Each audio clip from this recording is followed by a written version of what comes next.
Hey, what it do, what the business is? It is another week in the books with the On Deck TV show. I am Spike Lou. Man, holla at your boy Animal Brown, Animal_Brown if you're looking for me on socials.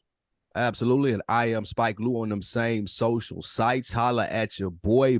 Spring is here. Happy belated birthday, AB. Yeah, man, appreciate it. Yeah, it's warming up quick. Facts, man. How does 50 feel? Pause. Oh, I got 25 more years to see what that feel like. That's funny. Super funny. But no, happy birthday, brother. No doubt, no doubt. Black man out here getting older. Did you do anything special? Man, ate good. Went to the game last week. My Pistons was in town. We got our ass whooped. Got to witness that. The draft can't get here fast enough, man. Wemby, let's go. Playoffs next year. Championship the year after that. You heard it here first. Y'all not getting him. A good meal on your birthday is top notch now. Right, new restaurant. Man, nice new restaurant, good meal. Yeah. Don't let him beat that. No club, no nothing. Yeah, no grass wall. Salute to the grass walls, though. Listen, action-packed episode, guys, we got coming up, man. Another week in review. TDE is teasing new Black Hippy records. We're going to discuss if that's too late or not. Drake's concert is caused a stir on Ticketmaster. Got people suing Ticketmaster. We're going to discuss who has more to blame, man, the actual app or the artist for continuing to use that. And new book alert, which down south rapper has a new book memoir on the way. We're going to talk about that, see if it's a must read or must skip. But first, we'd be remiss if we didn't kick this episode off paying respects to Grand Hustle's own Clay Evans, close friends with T.I., business partners with T.I., managed Lil Duval, was kind of pivotal in his career, his rebranding of his comedy career. Passed away over the weekend. He had fell ill about a week ago, and things weren't looking too great. But his account made it official the other day. So condolences to friends, family, and fans of Clay, man. Nothing but respect on social media. I'm talking about widespread for those that knew him, man. Absolutely, man. Nobody had a bad thing to say, man. Thoughts and prayers, his family, his friends. We had the luxury of being able to experience it very early on in our media career. So he opened a door for us. We weren't smart enough to walk through it, but, shout out to him for that. And rest in peace, Clay, man. Absolutely. We were rookies, though. That was rookie year on deck right there. We can't be hard on ourselves. Yeah, we can't be hard on ourselves. We didn't know Duval, man. But, man, let's get to this first topic, man. Listen, New York has been waving. We know how New York get down when it comes to hip-hop and their superheroes. And so some podcasts that shall remain nameless, with all due respect to them, was talking about a potential 50 Cent and Lil Wayne versus, and how 50 Cent would quote-unquote wash Lil Wayne. Now, New York media picked that up. Ebro from Hot 97, DJ Envy from Breakfast Club, they both agreed. Said 50 would get Wayne in a versus relatively easily. My question, who do you have your money on, 50 versus Wayne in a versus? I hate New York bias. I hate it. It makes my fucking blood boil. Like the very beginning, my hip-hop origin story of watching Rap City and wondering why no one on there sounded fucking like me, why didn't any of the music appeal to me like the Southern music that came on there, very few and far between, like Scarface and Ghetto Boys. For sure. This is DJ Envy and Ebro and New York media being in a bubble. There's no way, well, there's a way if it was New York bias, but you're talking about Wayne, who from 13 to now is still putting out hits. 50 had a strong 4-5 year run. Max. And he has smashes. Man. Yeah, for sure. Don't get it twisted. But my problem is the juice, the sauce that New York people always put on their artists. This is the same issue I have with Mobb Deep. This is the same issue I have with a Busta Rhymes. This is the same issue I have with those people when they try to include them in conversations that they just don't belong in. And I ain't saying that 50 couldn't hold his own against Wayne in a versus, because I'd be stupid to say that. Yeah. However, he not winning. Ain't no way he can beat Lil Wayne. It's maybe two people on the planet that can beat Lil Wayne in the verses, and 50 is not one of them, bro. Like 50 and T.I., that's the matchup. That'll be close. We'd love to see that. But stop disrespecting our Southern kings and legends and put niggas in the same sentence with Lil Wayne. Like, cause 50 not in the same category as dude. No. Stop. Listen, man, I respect the pride. Yeah. Big Apple, they walk with their head held high. I'm not mad at that. But at a certain point, man, I got to stop the delusion, bro. There's no way on God's green earth that Wayne is losing a versus to 95% of hip hop. Like nobody in New York can beat him. Maybe Jay, him and Jay can go toe to toe. It's Jay, Drake, and Kanye are the three that could beat Wayne. The end. That's it. That's the versus list. That's the versus Mount Rushmore. That's Wayne, it. Drake, Jay, and Kanye. That's it. Other than that, like, and it's by far too. It ain't close. It's by far that them niggas are ahead, dude. So I get it. That's their man's.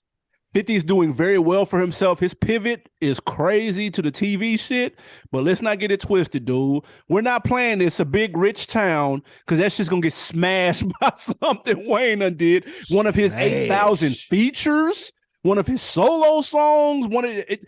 It doesn't matter, bro. He's getting washed. But he's not getting washed. It would be a good fight, but he's not losing. I'd have my money on Wayne all day, every day. That would be a very entertaining versus. Wayne would just beat him though. Like, yeah, he would. He would just win. He would win you, bro. Like, come on, bro. Like, I've been doing this shit for like Wayne is the rapper's rapper. Like, it shouldn't be them niggas as DJs should know this. I know y'all was outside when this shit was happening, but the better question I think from this too, or an additional question is this the conversation or what's the conversation to get these niggas back on the versus stages? No. Like, what is it gonna take? Like, I seen Swiss buying Alicia Keys a custom-made Maybach today. He don't look worried about versus at all. Like, versus is the last thing on his mind, especially since them niggas were fighting that lawsuit or whatever it may be. So I'm wondering, like, is there something that would get them niggas off of their couches? Yeah. Is it the JD Puff? Like, what is it? Yeah, no, we were talking about this over the weekend. My guy Jay, he was like, man, it might be done. I was like, nah, people are fickle. Memories are short. If they came out tomorrow with the big dog Puff versus JD, Bad Boy versus So Def, niggas would tap in for that. You know what I'm saying? If tomorrow 50 and T.I. was announced, niggas, 50 and anybody really, because that's gonna be must-see TV. Niggas is tapping in for that. Now, I don't think it would happen. 50's never gonna do it, number one. Number two, Swiss and Timbaland waiting on cleaning up the bullshit that they got with the paperwork, and because they claim the season's on the way. It's been on the way for a minute now. But I do believe you have to come out the gate with a home run for people to care. You can't come back out with Omarion versus motherfucking Anthony Hamilton. Nobody's gonna give a shit, with all due respect to them. You got to come out with the big dogs, and there are a couple of big dogs that we just ran through that would definitely bring audiences and bring eyes. But 50 Cent Wayne is never gonna happen, one, and two, even if it did, Wayne would beat him somewhat easily. Like, we're going to talk about this later with the ticketing thing, but I don't understand why they haven't, like, I'm not a rocket scientist, but like the live verses with as much as live concerts are going for right now. Yeah. Like, bro, like that seemed like it would be easy. That's a layup, bro. Yeah. And it ain't even got to be a tour. Like, I can just go to a city. Like, we doing the verses in this city. The tickets is $150, $200. Yep. Pay for it or just sit at home and watch it. But like, that should have sold out. Like, no problem. Yeah, easily. Yeah, see, I wonder what the red tape is around it. All right, man. From there, we go to your man's J. Cole. J. Cole had a revelation, Animal Brown. He said he envies people with regular lives. And what he means is, like, they go to work, they go home, they happy with that. No extracurricular shit, just the family. They love their family, and they happy with that. Yeah. Also, he pulled up on some rappers and let them and listen to their tapes in Queens. Yep. But the bigger question here I want to know, because he seems like he's trying to do the normal stuff, even going back to the YouTube stuff, AB. Mm-hmm. Do you believe J. Cole when he says that he wishes he had a normal life, or is this pandering and part of a new rollout? Yeah, so he was doing an interview when he spoke about he envies people with regular lives, and I was surprised at the comments. An overwhelming majority of the comments was like, man, nigga, fuck out of here. Nigga, like, you pandering to your dollar and a dream crowd. You know what I'm saying? Like that's you. That's who buys your records, and you think that that's going to touch them and gonna make you seem like all hail J. Cole. I disagree. I feel like the grass is always greener, and it's no different if you're rich and famous. Rich and famous motherfuckers don't want to be famous, dude. Or generally speaking, you'll hear that sentiment a lot. I just want the paper. The fame that comes with it can be exhausting. Sometimes people just want to, they miss their old life, so to speak. I feel like this is the closest way I can relate. But see, here's the thing. If you've never been rich and famous, then you can't relate to that. It doesn't make sense. It's like, nigga, who wouldn't want fame and money? What are you talking about? Like, so to the person that's average, a regular you and I, everybody, day one person, they feel like, why would somebody rich and famous want to be where I'm at? Here's the thing I can compare it to. It's almost like when you're older and you're doing pretty decent for yourself, but you missed the days when you were younger, had less responsibilities, were more carefree, but you may not have had the whip that you got. You may not have had no crib that you got. You may not have had the perks that come with being older and working and doing all that shit, but you still had fun. I was young in my mama's station wagon, bro. But I had fun though, and the life was carefree. Nigga had a beeper bill, and that was it, dude. Making sure I had batteries in my beeper. And everything else was easy like Sunday morning. Now there's a lot more pressures on you. People got families to take care of. Like that's cool having kids and stuff, but there's a lot of pressure, especially when you're a dude, that comes with that and having a wife and kids and shit. So I understand that's the closest way that I can relate it to. Like, nigga, you remember back in the day, like some people wish they could go back to that, but you would be missing a lot of shit a lot of cool shit that you got now, a lot of knowledge that you have now you wouldn't have, but you missed those days. That's the closest way, because everybody can relate to getting older. Everybody can't relate to getting rich. That's true. And that's an interesting take. I took it more so of on one layer. When you're talking about normal people, J. Cole ain't referring to a motherfucker that's working at like McDonald's or you doing Uber. You check the check. He's talking about motherfuckers with good jobs who like, I don't have a need to go try and do something else because I make good money. I can go home and I can relax. I may work a lot, but I can take care of my family. We go on vacations. We have a nice car. He's talking about that. He ain't talking about the struggle life that most people know. And I ain't trying to be funny. Like I'm just talking about the majority of people. He's not talking about that struggle life. So I think in the comments, that's why you would get people saying that, because they're struggling. Yeah. What I really did find interesting is because I'm not rich or famous. Right. However, I've had the same thought though. Like, because we try to do this, we've been doing this for 10 years. And this is a passion project. Like, we don't make a shit ton of money from this. I still have a day job. Right. And I run into people who have jobs that don't do nothing else. And I always wonder what that's like. Like, you go to work, you go home, you ain't trying to start a podcast, you don't rap, no you ain't side a real hustle. estate agent on the side, you don't write for blogs.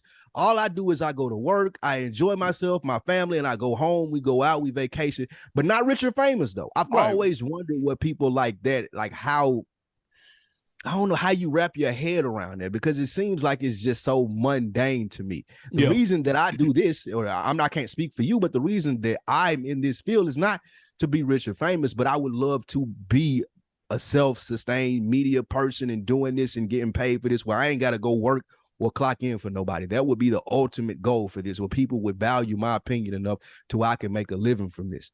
And I would be happy and content with that. I don't have it. Everybody don't have to know me, just enough to make a living from it.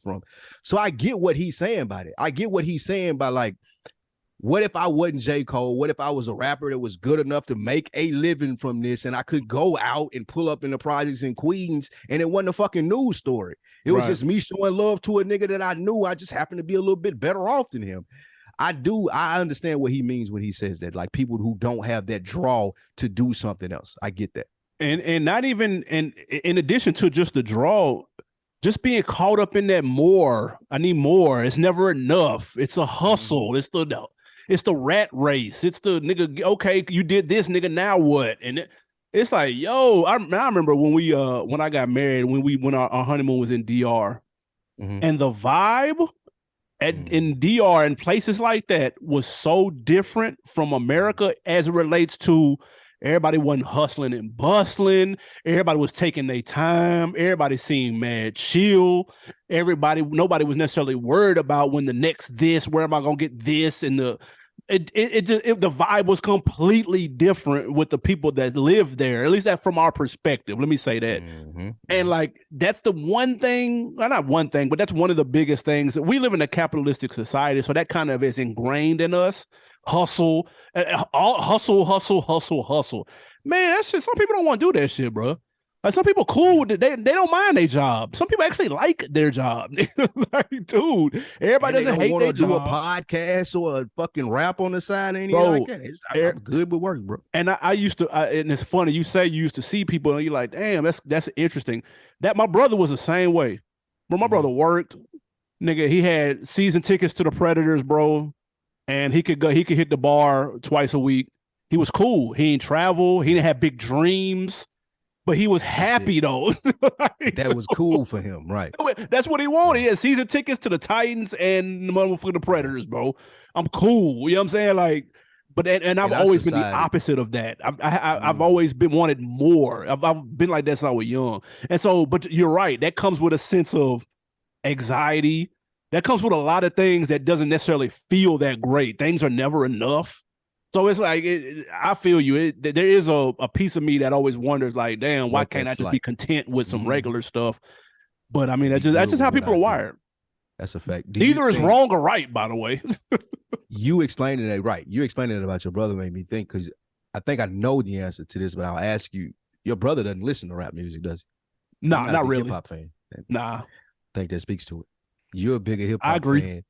And the hustle mentality is ingrained in us from the music that we start listening to at a very young age. Yeah. Versus, like you're saying, I think your brother more alternative rock music. Yeah. Or something like that. So that makes sense. That is very interesting. But yeah, man. To each his own. Live your life the way you want to live it. I get J. Cole. I don't knock J. Cole for this. I don't think he's pandering. It's part of a rollout, and that's cool though. Like, but you gotta be outside though. You have to be outside when you're coming out, bro. It just is what it is. Yeah, absolutely. He's famous, dude. And that's the thing I think that we get too caught up in trying to hit people with this aha shit in the time that we're in now. Yeah. What's wrong with him pandering to his fan base, bro? Like, what's wrong with him going out and doing stuff that may be appealing to them? Like, he not hurting nobody, bro. Yeah, they gonna buy the album anyway. Yeah. You know I'm saying, so yeah, I'm gonna go do shit that make them happy. Like, I'm gonna sit on the roof of my old house. I don't understand when people get caught up and say, like, that's the reason that J. Cole is successful, and it's not. It's part of the reason. Yeah. But he's a hell of a rapper as well. So the pandering shit, they can stop. Yeah, you talk to your audience, dude. That's how you win. It's pretty simple. Speaking of Dreamville artist JID in her interview said, man, people do not care about lyricism no more. All they want is fast food hip hop. It's a simple question. Do you agree with that? Do people not give a shit about lyricism anymore? He's absolutely right. I don't think that the masses, the people that are going to keep your album in rotation, they don't give a fuck about how well you're rapping. My thought was, when I heard this though, if I were J. Cole, if I heard him say this, I would wonder why he sticks to trying to be an lyricist then. Like, why is JID out here trying to like that last album, boy, he was rapping his ass off. Yeah, no, there's some layers to that. But to his point, I ain't go back and listen to that shit. Like, it was microwave music. Like, I just listened to it because everybody was telling me, oh, I heard that new, have you heard that new JID? You got to hear that new JID. And I listened to it, and I was like, oh, yeah, he rapping his ass off. And then I went on about my day, and I've never doubled back to it. Not to say that it's not a good project, not to say he's not a good rapper, but to speak to the microwave society, yeah, because people ain't trying to make shit impactful. They just trying to put shit out. I want to keep my name in the zeitgeist, in the stratosphere, so people are talking about me. Don't matter how good the song is. The song ain't even long enough for me to remember. It's 2 minutes long. Yeah. So it ain't even long enough for me to remember. So JID, yeah, he has a point, but I would wonder why he doesn't alter his style, because he is a talented artist. He got a little melody he can hold and everything, but he's still doubling down on being a lyricist, which is strange to me. I disagree with this statement. I feel like there has always been, because my first question would be, in what time in hip hop were there only people checking for lyricism? I don't know if there's a time in hip hop when that was only the case. Lyricists have been successful, but they're successful now. J. Cole is successful now. Kendrick is successful now with a strong body of work about mental health in the Black community, dude. #1 album, dude. That was on the top of everybody's #1 album list. You just said multiple people told you, have you heard this JID? Same for me. So there's people out here that are checking for it. I just think the audience for hip hop has grown. So therefore, the audience is split. Some people are here for the lyricism. Some people are here for the goddamn the whatever, the dance music, the I just want to rock or whatever the case may, the vibe shit. There's enough, but I believe there's enough for everybody. That doesn't mean because there's more people out here consuming the vibe shit that all of a sudden nobody wants lyricism. I disagree with that. I just think it's more people consuming, and so therefore you're going to get more people that have an appetite for the vibe shit. That's it. I believe the appetite for the lyricism stuff is still here as well. You just got to be in the right spaces. There's Facebook groups, Instagram group chats, niggas in there. There's people everywhere talking about bars. Nigga, Griselda is owned because of that. These niggas ain't got hit singles. They merch sell out every album, dude. Like, they shows be packed. So it's you can't say that. There's just a space for it. Now, it's not on the radio per se. If that's what you're looking, did JID turn on the radio and be like, man, ain't none of these niggas talking about nothing? Well, that's never been that. So, maybe. Like, I disagree with the statement, man. I think niggas is overreacting. Maybe that's his excuse for why he isn't as big as he thinks he should be. I agree, and that's part of that's delusion. It's delusion. Yeah, JID is a pretty delusional rapper. Yeah, make better music, bro, because J. Cole spitting, the nigga album getting spins. Yeah. When he dropped, niggas tapping in for that shit, dude. I mean, generally speaking. If I were to critique Jay, like if he came to me and be like, bro, why you wouldn't listen to my, like, it's just too complicated. Like, I ain't trying to do all that when I'm listening to music, bro. Like, his album was a lot. And yeah, I'm not ignorant of the fact that he was rapping his ass off, but it was still like, bro, it's too much. So, to each his own, like you said, man. But see, here's the thing, though. You can do that. I'm gonna tell you who's the coldest rapper ever at making complicated shit sound simple. That's Jay-Z. Coldest nigga ever at that shit. He got double and triple entendres and bars is layered and all of that, but it doesn't come off that way like a Wu-Tang CD would. It comes off more. He was able to mask it and make it. He was able to make it more consumable, bro. Like, you didn't have to really listen that hard to catch it, but if you did listen hard, then you peeped the underlying shit. It was like, oh shit, that's why you got the decoded book. Like, he's able to do that without making it sound lyrical, spiritual, miracle shit. JID is on there rapping 6 different ways, nigga, with 12 different flows, with 3 different voices on one song. Ad-libs different from the damn song. Like, it's just... Bro, like it's there's a lot. And so maybe if you get better at putting that in a package that's palatable or more palatable, then maybe people would bang with it. But I say stay true to what you like and keep doing you and stop complaining about what people are into. I'm sure JID shows got plenty of faces in it, bro. I'm sure he can capitalize. And look at his mentor, bro. J. Cole has capitalized off that shit, doing Dollar in a Dream shit, talking to his audience. Talk to your audience and feed them. You'll be straight, bro. Look at Currency. Like, come on now. Yep. To be fair, when I went to that, when I went to Pusha T show, JID had something right next door. It was cracking. I believe it.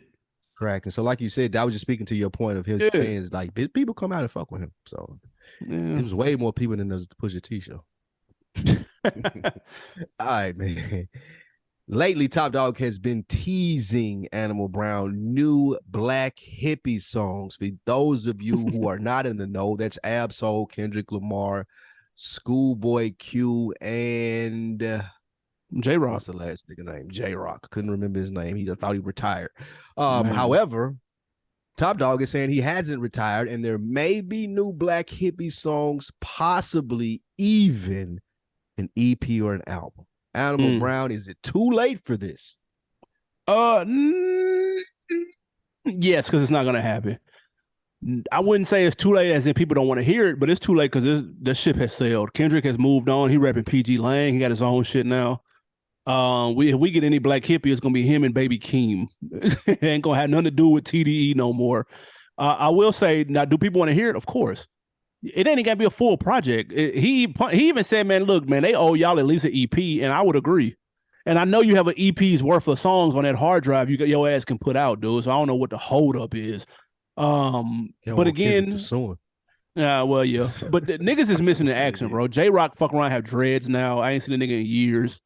Schoolboy Q is on fucking MLB or whatever the fuck, the golf and 2K shit now. Like he out doing, he done picked up a whole new hobby and is thriving in that. So does he still rap? Who knows? This nigga at the fucking Masters and shit this year. So bro, do people want to hear it? Yes. Is it gonna happen? Never in a million years. And I really wish he'd stop teasing fans and playing with niggas' emotions. It's never gonna happen. Please stop bringing that shit up. That's letting me know that TDE has nothing else in the chamber on deck. Because you keep bro. Tell me about the new nigga y'all got. Who did y'all just sign? Who put me on somebody, dude? Stop talking about old shit, but it ain't gonna happen. It's not cool. That was what I was wondering. You took the words right out of my mouth. When I heard him talking about Black Hippy, I was like, whoa, where are the new niggas at? Like, where's Reason? What are what are niggas that you signed that ain't had an album? Not J-Rock and these niggas that ain't put out one in 5 to 7 years, but the newer niggas that ain't put out in 2 to 3 years. Where they at? Start a new Black Hippy with them. Of course, I want to hear Kendrick Lamar and those niggas on the same track and the same songs. However, I know that's highly unlikely, and I won't hold my breath for it. It doesn't matter if it happens or not. Me personally, I wouldn't mind to see him rebranded. Get like we were talking about this last week. We don't have a group in hip hop anymore. That's true. Like go and run with that shit. The name already famous. You got Reason and what is it? Boogie over there with them? Nah, he on Slim Shady shit. I would get 3 niggas signing them to TDE, pump them under this Black Hippy shit since I already got the name for it and make y'all niggas like it. You might have the original Black Hippies on the new Black Hippy shit. No, like it's just something to give us a brand new spark from TDE, man. They done got lazy off that SZA money, man. That SZA money came in, them niggas like, fuck this, I'm out. She waving a flag right now. She keeping the boat afloat. Holding it down like black women do. She is holding it down over there. Facts. But they need something though. And again, they've signed an actor too. Like there's a chick, she was on the freshman class, but she's not like super true hip hop, so it may not be the same crowd. The actor? No, it was a chick that was on. I thought you said an actor. Yeah. She was on Double XL freshman class. I cannot remember her name. Sorry about that. But I mean, but there's another dude that like he did a freestyle about 2 years ago that was like, oh, here's the new TDE, new CI. Yeah. Bro, where is he at? Like, where's them niggas at? Bro, like shit. Even Isaiah Rashad, what was it, last year, 2 years ago? They might want to hear that though. They might want to hear that. Please don't listen. If he put out Black Hippy and Isaiah Rashad is involved, nigga, throw the whole name away. The fun would be so much of a disgrace. Oh my god, it's more likely his so name. Pissed. Like if look, he got Black Hippy coming soon, and like niggas faces blacked out, nigga, and then he dropped that shit. And the big reveal is Isaiah Rashad. I'd be mad as fuck. Hey, he more likely to get him on there than Kendrick Lamar. Hey, but I'd be so motherfucking out of that. That's funny. That's funny as hell. He definitely more likely to get him than Kendrick, though. Oh, shit. I never get, man. Listen. Oh, moving on, man. God damn, to some shit that's actually happening. Drake's new tour. Put the tickets out, man. Drake featuring 21 Savage. The new tour is coming up this summer. Hey, man, everybody was able to snatch their tickets. If you saw online, the prices was insane. Somebody was so hot at the prices that they actually have a class action lawsuit against Ticketmaster. This person purchased a pair of tickets, official platinum seats, for $789 a piece, July 14th. I mean, that takes place on July 14th. The following day, a second show was added for July 15th. The same seats cost $350. He is suing Ticketmaster for price gouging. People have been on Ticketmaster's neck for a while now. Who do you got more smoke for, Ticketmaster or the artists for continuously going through them and not standing up for the fans? That's an interesting question. Before I answer it, there's a clause on the front of Ticketmaster. I listened to this morning, so that's how I know this. There's a clause on the front of the ticket say you can't sue them. I don't know why dude is wasting his money. Like you can't. Like, all they suits have to go through arbitration. You can't go to a court and sue Ticketmaster, Mm. which speaks to the blame that I have of them being a fucking monopoly. Like, who else are the people supposed to use, especially since they partnered with Rock Nation, which was the biggest brand in touring. So if I got the ticket brand and I got the touring brand, you got to use one of us. Nope. 90% of the time, if you on tour, you using them. I blame them. I don't know if artists can withstand the downfall of selling their tickets independently. Nope. I'm not sure if everybody got that type of money. Like Drake could do it, absolutely. Taylor Swift could do it, she could. But when you talk about people who cool with the little kickback that Ticketmaster get them, I don't have to set up a point of purchase. I don't have to do all of these things to try to get my money from this concert. I can just get this check from Ticketmaster. Yeah. That's how they've manipulated the system into working it best for them, and they're operating like a monopoly. Thanks. I love to see artists band together and say, hey, man, we selling our tickets independently. Go to such and such.com and you can cop them here. But it's not that easy, and we know that. Yeah. First of all, I would be pissed if I was this person. This person is alleging that Ticketmaster knew that there would be a second show. They just purposely waited until the first one sold out and then announced this one for the cheaper tickets. So I understand the frustration. You paid $800, bro, and the next day it's available for $350. Bruh, that's despicable. And somebody need to do something. Because number one, Ticketmaster don't seem to care about bots eating up tickets. They don't care. They're smacking you with the fees. The fees be almost the same price as the ticket. And that's fucking ridiculous, dude. It's never had to be that. Like, why is it like that now? It's getting ridiculous. Taylor Swift, Beyonce, Drake. Everybody wants to go see these tickets, but niggas got to take out mortgages on their house, nigga, to go to a fucking show, bro. Like, it's ridiculous. I am glad somebody did something. Somebody has to do something, though. Somebody got to step in. I don't know if it's like government officials, nigga, the feds. Tay handling this. Taylor Swift. Her fans wasn't the ones to be fucked with. The hell are they gonna do? She got more range than Drake. Well, a great question.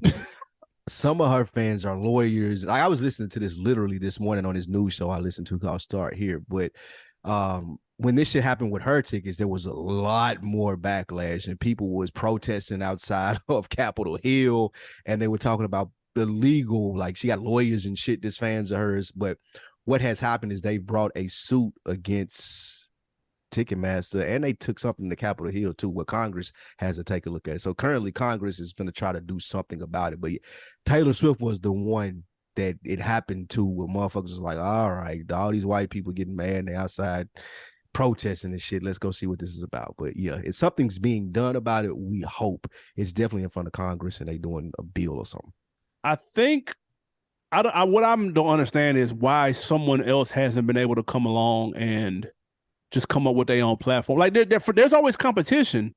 There's Pepsi, there's Coke, there's McDonald's, there's Burger King. Like, why isn't there a second? There's StockX, there's GOAT. Like, I just feel like there's always at least two. Where is the other new Ticketmaster thing, and why hasn't anybody come up with that? That doesn't make sense to me. I'm confused by that. And so I think that's what's really, because that's how you have a monopoly. Right? You're the only player in the goddamn game. You can charge whatever you want to, and nobody can't do shit. Eventbrite is their competition, right? Man, don't nobody book, but nobody sells tickets. Not big boy tickets. Those are more like on a local level. Well, at least it feels like that's as big as you get, I think, because that's the only other people I can think of. You're right. Yeah. Yeah, it said they went to court today. Actually, it says ABC News said they went to court today for antitrust laws on setting their prices. Federal court in LA held a procedural hearing in a case brought by as many as 340 fans that alleged that Live Nation, a subsidiary company of Ticketmaster, violated antitrust and consumer protection laws. Lawyers for the plaintiffs were joined by a handful who flew in from various parts of the U.S. They described as fans who feel purchasing process is broken and corrupt. So it is being heard in front of court. Like, why would you have the ability to buy a concert ticket and then resell it for 5 times as much on the same platform? Because Ticketmaster added the resale capability, so they get fees on the initial sale and they get fees on the resale. Yeah. I didn't know that. Yep. So StubHub, like it ain't gotta be StubHub. You can buy a ticket. Oh, that's crazy. Yep. Yeah, they finna knock that down. And that's why they finna knock all that down. I promise you, as part of the economy starts to get to where it's getting, this shit finna be definitely knocked down. Yeah. I wonder how artists are gonna capitalize from it though and doing their own shit. I love But no artist, you haven't heard one artist speak out like, man, hey, Ticketmaster, y'all bullshit. Ain't nobody said nothing. Comedians do. Louis C.K. That's why he started doing the method that he do. Andrew Schultz. Okay. Andrew Schultz had a big campaign about them and how he was pissed off. He started selling his on his own, actually. He started doing it, but comedy clubs are different. Like, you know, you got just a different procedure to go about, but comedians are way more. I heard Joe Rogan talk about it. They way more pissed off about it than musicians. Somebody gotta say something, man. All it take is like Taylor Swift. Somebody say something though. This shit get out of hand. Tay pissed off. Clearly. All righty. Next, man, on our week in review, Juicy J, the Juice Man himself, is coming out with a memoir, AB. I remember he was funny on the TV show they had on MTV. Yeah. That would make me want to read it. My question to you is, would you read the Juicy J memoir? Hey, man, Chronicles of the Juice Man. First of all, his hair on the cover is insane. Jay-Z got niggas looking wild out here. Secondly, I started that. Facts. We had a photo shoot where my hair was like that. No, you didn't. Ain't no damn way. We did at the studio. My hair definitely looked like that. Definitely looked like that. That was a light version. His shit looks insane. I'm here for it, man. The only thing here's the thing I'll be scared of these books. How real are they gonna keep it? That's what I be wanting to know. Because Juicy J 3-6 back in the day, it's some wild. I know they got some wild ass stories, bro. Are they going to be in this book, or are we going to get the watered down version? I didn't read Fat Joe's memoir because I just assumed that it was the watered down Fat Joe memoir. I need the real deal Holyfield, and if it ain't that, I don't want to hear it. But I am here for more rappers telling their story via books, getting people to read. I'm here for that. So I may check it out. It looks like a short book, 350 pages. That's not too bad. I see what's up with Juice and how 3-6 came about. I was a huge 3-6 fan back in the day. So I think I'm gonna check this out, man. What about you? You fucking with him? Juicy J is funny. For that reason, I would want to check it out. But you just reminded me because I did buy that Fat Joe. It was watered now. Yeah. And I stopped listening to it because it was just, we've heard the stories about Cheryl Squad and Fat Joe in the Bronx. The book wasn't hitting like it was supposed to when he was telling some of those stories. You could tell a lot of it was left out. So the same thing like you're saying with Juice Man. He's funny. I think he's going to have a very funny perspective. Memphis was coming for all those things. And I think Juicy J a pretty interesting person too. Like, you ever seen him talk? He's like interesting. So I'd like to know the backstory behind that. And DJ Paul, his brother. Is that his brother for real? Like, ain't one of them Project Pat is. Project Pat is his brother. So I want to know more about that. Like, how was that going up? So yeah, there's some things that I'm interested in seeing about this book. First of all, I just hope he's not reading, because that was Fat Joe's problem. I listened on Audible and he was narrating some slaw 100%. So I can't take Juice Man narrating his story. I hope we get a good narrator for it. But Fat Joe funny though. Fat Joe funny too though. But it sounds like Fat Joe reading the book though. It ain't like natural Fat Joe funny. I got charisma. It's like, here, Fat Joe, read these words off the page. Yeah. I'm Fat Joe. I grew up in the Bronx. Like, bro, come on, man. That's exactly what it was like. So not knocking him, like, I just couldn't get. I was like, this is some slaw. Niggas get nervous, man. They don't be want to fuck up. They be like, that ain't his bag, bro. Like, you nigga was reading like he was in school. Like, this is just not your bag, bro. Let somebody else do it. Get somebody else to do it, my nigga. Hey, niggas, I guess it would have been. Niggas seen Jay Prince doing it, and they felt like they felt the need to do that shit. Jay Prince shouldn't have did it. Dame Dash shouldn't have did it. Fat Joe shouldn't have did it. None of them niggas should have read their own books. And Juicy J better not do it. I hope not. I'm trying to think if I heard it. Have I heard anybody read their own shit? That was Scarface. Did you have the Audible on Scarface, or you had the hard copy? I read it. I had the original book on Scarface. Yeah, that shit was kind of good though. It was. Scarface book was good because it went in depth. Like, it showed why he was fucked up and crazy. Gucci Man book was okay. Pimp C book was good.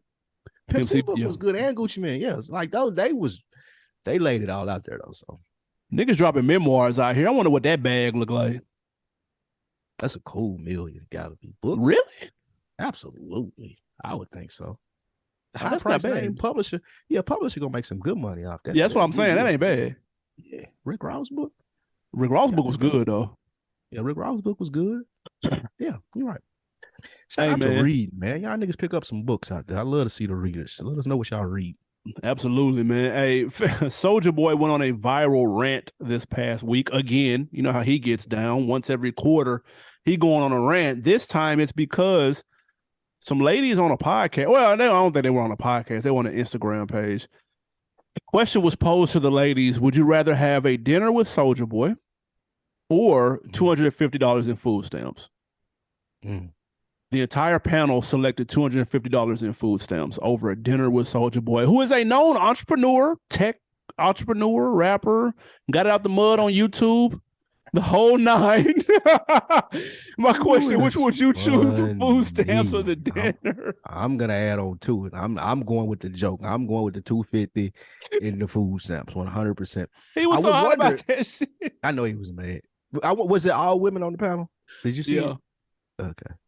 Oh, I could understand that coming from all women. This gonna sound crazy to say, especially how the ladies make the big bro jokes and shit. How niggas be. But I could see a nigga wanting to have dinner with Soulja Boy thinking he could get some information with it versus the $250 in food stamps. And I could see a girl like, nah, I'm cool because that nigga lame. He's gonna try to talk to me. It's gonna be a whole thing. I'm gonna be uncomfortable. Just give me $250 worth of food and I'm good. I ain't gotta deal with this nigga. I could see that because he looked like that type of nigga. I'm not even sure if I would want to sit down and have dinner with him, even though I know he probably got some good information. Yeah. But I ain't sure. All right, what would you do? I'm blaming Soulja Boy for this. I'm taking the $250. I'm blaming Soulja Boy for this, though. He's the reason why people are taking the food stamps. It's because of the way he portrays himself. I can't take. Can you picture him? I've never seen him serious. Like, I think he did an interview on Revolt. I think he did the assets over liabilities. And I didn't watch that, to be fair. But everything that I have looked at is him trolling, him being extra Drake. Like, everything is extra, bro. And I'm not finna sit and listen and talk to you about that, bro. You have fucking motorboard skateboards that fucking caught on fire by themselves. But I don't listen. I respect how he got on. He was one of the early people putting his music on YouTube and getting on. I'm not mad at that. I get it. That's cool. But I'm super good on the Soulja Boy conversation, and I blame him for that. That's the perception that he puts out here. So nobody's going to take him seriously. There's just a couple of rappers that probably should be taken seriously that people just don't. He's one of them, dude. That's not taking anything away from his accomplishments. It's just people don't take it. They look at him as a joke. Yeah, give me the $250. It's just like, bro, and this is all off of the heels of the whole, like, would you rather have 50,000 or dinner with Jay-Z? You know, that whole right. I get the comparison. The comparison that they came up with the $250 worth of food stamps for Soulja Boy is hilarious. Versus that's the funniest part. Not even $250, nigga. The food like food stamps though, like that's nuts. I see why he was mad. I would be pissed off if I'm getting y'all show shut down and everything. Come on with the rights and the titles to your little LLC. I'm buying all of that. I ain't never recording it. Can you manage a business meeting with Soulja Boy, bro? And I'm not even saying he's not capable. I'm just saying picture it. I can't believe with all the success that he had that he act like that all the time. I can't. Yeah, that's true. He got to turn that off. Like at some point in time, like when he making these deals, because he's been able to stay, and Jock had to deal with this question. Like when somebody would ask him, or somebody asked Jock, how are you able to maintain your lifestyle? You just had one hit. And he got mad about that, but I feel like that's a very good question. Yeah. That nigga try to say, well, I got slaps. No, bro, you have one hit. And the better, like, you would have been putting niggas on game if you had been like, this how you maintain off of one hit. But instead, that nigga took offense to having one hit. So the same thing with Soulja. But I'd ask him, man, like, bro, how you been able to maintain off his just one hit? He can tell me about the other shit and all that, but that's a good ass question. That's a legitimate question. Yeah. That's why I didn't understand why Jock was hot. Like, nigga. That's one thing, bro. And we talk about this all the time. Yo, what is so and so doing right now? Like not even on no pocket watching shit. I'm just curious to know how people are able to maintain who had short careers in hip hop. Like, did you flip it? Did you buy some businesses? You have a like, what kind of Like, land? what's going on? Like, are you managing another artist now? Does he pay you? I'd love to fucking know. I agree with you there. Just from a business perspective, not even on no pocket watching shit. I just wish people would. Like, I don't even got to know how much money you got. I just want to know what you do on a day-to-day basis, and how do you pay your bills? Like, are you straight? Like, do you have to worry at the end of the month? You got to call niggas and be like, hey, bro, I need this. Or do niggas call you? Like, I love to have a conversation with somebody like Jock or Soulja Boy. Jock got a 9 to 5 though. I mean, he on the radio. On the radio. They don't make that much money, bro. How much you think he make on the radio? He probably make 100 a year. That's about right. In the A, maybe a little more. No, he might make about 125. Because that's are you saying that because it's young Jock? Yeah, for sure. Okay, for sure. Do you think the other radio personalities make that much? Like the Brat? Do you think she make that? The Brat good though. I know she good. I'm just Brat turned down. I'm trying to get a gauge of what they make on the radio. I know the Brat good. Nigga, the Brat gal up like 10, 15 M's too. So it ain't even dumb good. She ain't worried about a thing, nigga. She ain't worried about pregnant shit. For God's sake. Like, she ain't worried about shit. Like, what? You got a baby? The Brat? How? The what? Brat up, nigga. They not tripping. But I wanted to do like DJ such and such from the 5 to 9 traffic hour. Like, do he make 100,000? No. What do he make? About 60? About 60, 70. But they get club appearances. Yeah, you gonna eat. Yeah. They eat off it. That ain't bad. That ain't bad. Nah, that's cool. That's for 4 hours of work. On the radio? Yeah, like, come on, bro. I ain't doing shit. All right. Lastly, before we get to our wins and losses on this On Deck TV show week in review, just a little hip hop history, man. Did you know AB Easy E passed on 3/26, your birthday? Yeah, man. 3/25, Big came out with the what is it? Life After Death. Yeah. One of the best double disc ever. And Diplomatic Immunity came out 20 years ago today. So shout out to hip hop. Which one of those is better though? Big or the Diplomatic Immunity? Big out of respect, but that Diplomatic Immunity is closer than you would like to believe. You took way too long to say the answer, which is clearly Big. That Diplomatic Immunity closer than you like to believe, though, man. That's it's close. Rest in peace, Easy E though, man. 3/26/95. Did you see Cam talking to Puff about that sports show that we were talking about? Yeah, he went down and met with Revolt about like having it aired there, and May sent out a prayer. Said, God, please let him come with the bag and not publishing money. I would be if Mace. I was gonna ask you my question. Would you be mad if you was Mace? No, I wouldn't be mad. He just have to have the business right. Mace needs to be aware of what that paperwork looked like in 2023. He ain't got no excuses. I wouldn't be mad if he worked back with Puff. But that paperwork got to be A1. I'm having 4 lawyers look at it. He already sitting all next to each other, nigga, back to back. Nigga, as soon as one lawyer done, pass it to the next one, dude. He already started off on the wrong foot by letting Cam go down there by himself. That's like, bro, you should have been there. I don't want to see no Instagram posts, no long distance prayers, nigga. I'm on a flight to Miami because I think that they're gonna do the show together, right? Yeah. Yeah, so that's funny. Puff know how to slide in, boy. That's funny, man. Nah, nigga, I got the lawyers on the assembly line, nigga, reading that motherfucker. I'm there. Nothing. Like, lawyers with me in tail, nigga. We all coming. We'll be there. We'll be there. Y'all need to just hold on. I'll be there in about 15 hours. Hey, man, let's get to some wins and some losses, man. Your boy CeeLo from Goody Mob entered the club. Shout out to Shorty Low. They were paying homage to Shorty Low. He entered the club on horseback. Things went left, ended up falling off the horse, but got up, dusted himself off. No harm, no foul. Win or a loss, CeeLo trying to enter the club on horseback, bro. That's a loss. That's crazy. But for the simple fact that the risk ain't worth the reward. It's not. Like, if you come in there on a horse, niggas and be like, okay, he's on a horse. That was pretty cute. If you fall off that goddamn horse, niggas is gonna remember that for the rest of their life. Facts. They gonna be old as fuck. Man, you remember that nigga CeeLo tried to come in here on the horse and he fell off?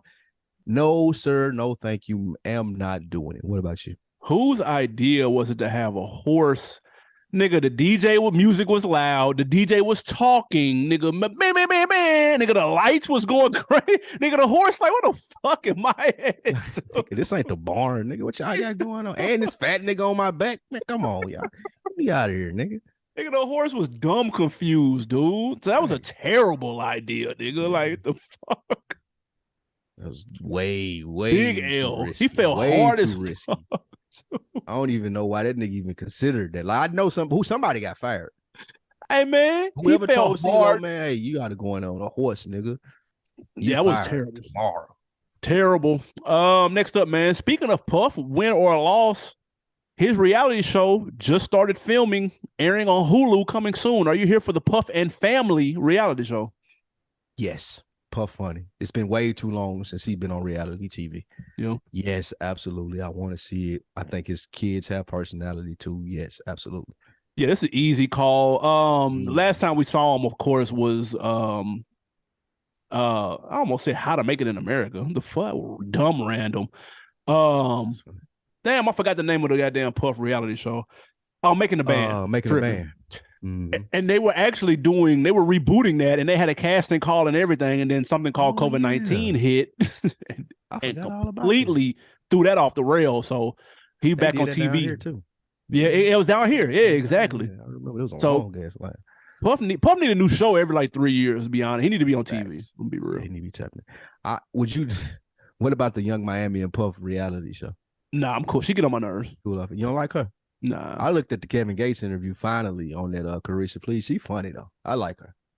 She's good in that setting right there though. I will say that's pretty entertaining in that setting. But I don't think I could watch a show of her though. I'm gonna be real. But I don't know though. Puff might make it funny though.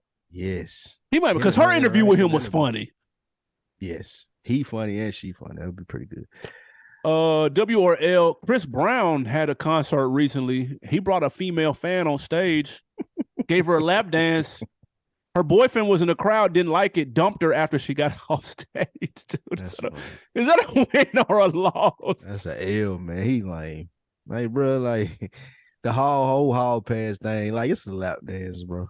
I don't know what kind of relationship they got, but I wouldn't be mad if it had like it's Chris Brown, nigga. That was fresh. This generation's Michael Jackson. You know what I'm saying? Yeah. Like, come on, it ain't like some random background dancer for Beyonce pulled her on stage and was doing. It's Chris fucking Brown, nigga. That's what she came to see, dude.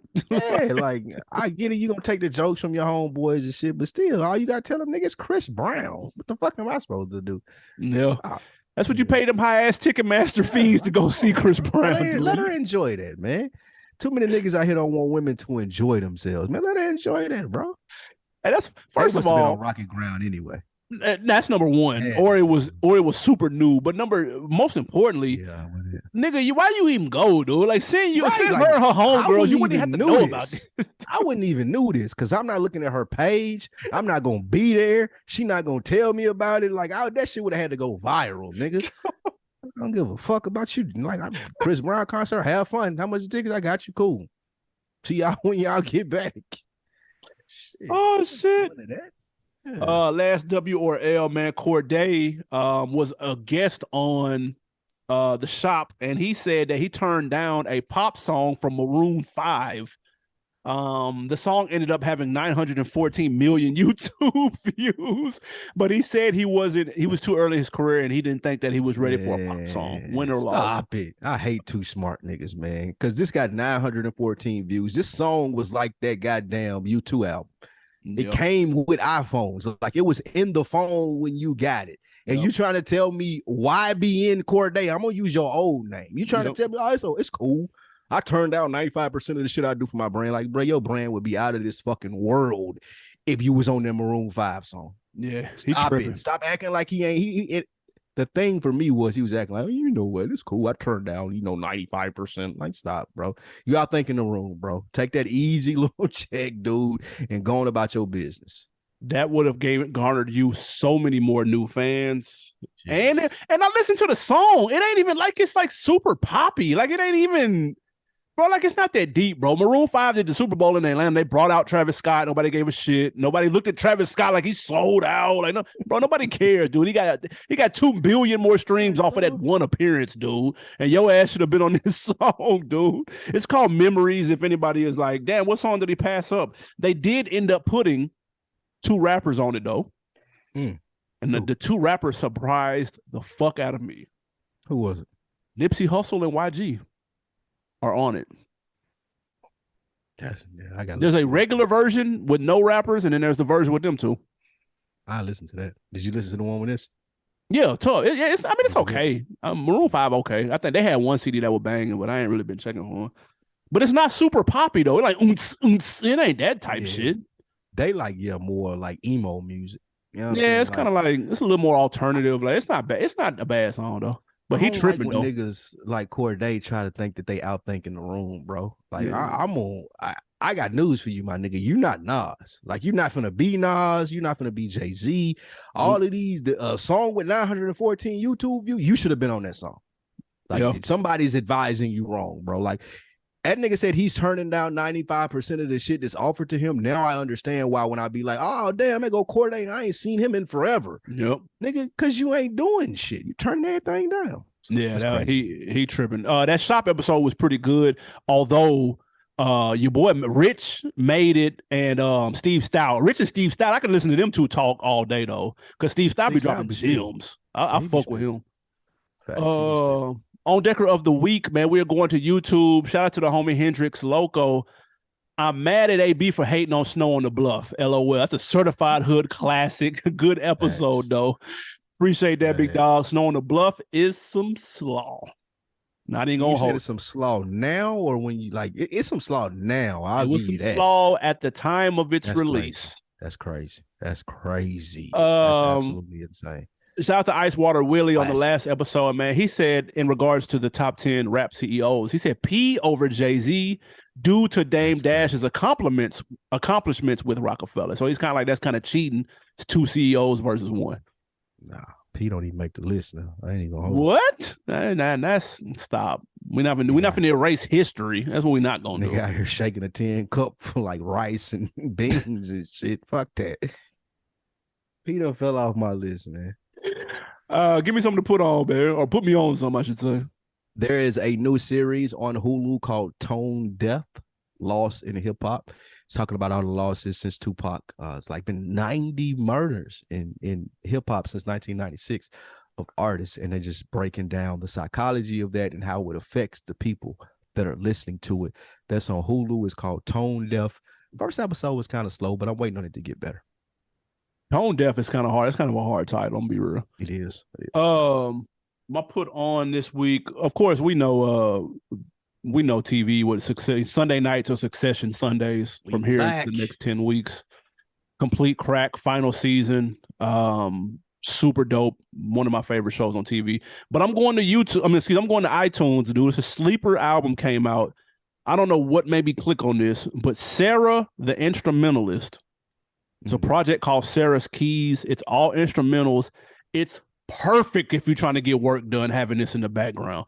I'm listening to this shit. The beats are pretty good, but they're mellow. Again, perfect if you're trying to get some work done, but you like don't want it to be just quiet, but you also don't want to listen to something you know the words to because it may distract you. Check out Sarah the Instrumentalist. The new album is called Sarah's Keys. I've never heard this person in my life. They have more than one album apparently. But I had this on play. Now I was knocking some shit out, and this was the perfect soundtrack for it, dude. So if you like me and like to listen to something while you work, man, check that out. It won't distract you. It'll be the perfect backdrop. Dope. Does it have to be music that you listen to while you work? Like, have you heard of the HZ shit? Like sound effects and shit? Frequencies? Yeah, that don't really do nothing for me. Really? Yeah, no. I was doing that shit while doing some homework. Like, if you type in 40HZ on YouTube, it'll pop up. But yeah, that shit helped me out a lot. Helped me focus. Then 888HZ supposed to be like a happy one. Like, I just listened to the different ones. It's pretty cool. It made me think of that when you said that though. Yeah, but with the 40HZ, if you ever get a chance to check it out while you're studying or doing some work or something, I think it definitely, you can tell the difference. That's crazy. That's like the ASMR shit. Wild. Yeah. What shit? It's kind of like the ASMR, like where like you listen to like the same sound over and over again, but it's like soothing. Yeah. That's what this is. It's like it played like the song is like you honestly probably wouldn't even be able to tell that you was listening to it once it got started until you cut it off. Yeah. Like when you cut it off, you'll hear damn it went quiet, or when it stops. But while it's listening, it just kind of tunes in. I don't know what the fuck it does, but it helps. That's crazy. It's wild. Yeah, that's nuts. Man, listen, another week in the books, guys. We appreciate y'all tapping in. YouTube.com/OnDeckTV show. Leave a comment, man. We'll try to do our best to read them on the show. As always, anything else before we get ghost? Absolutely not, man. We appreciate you guys joining us, been rocking with us for 10 years. Keep posted on what we're going to do for that. Otherwise, appreciate it. Yes, sir.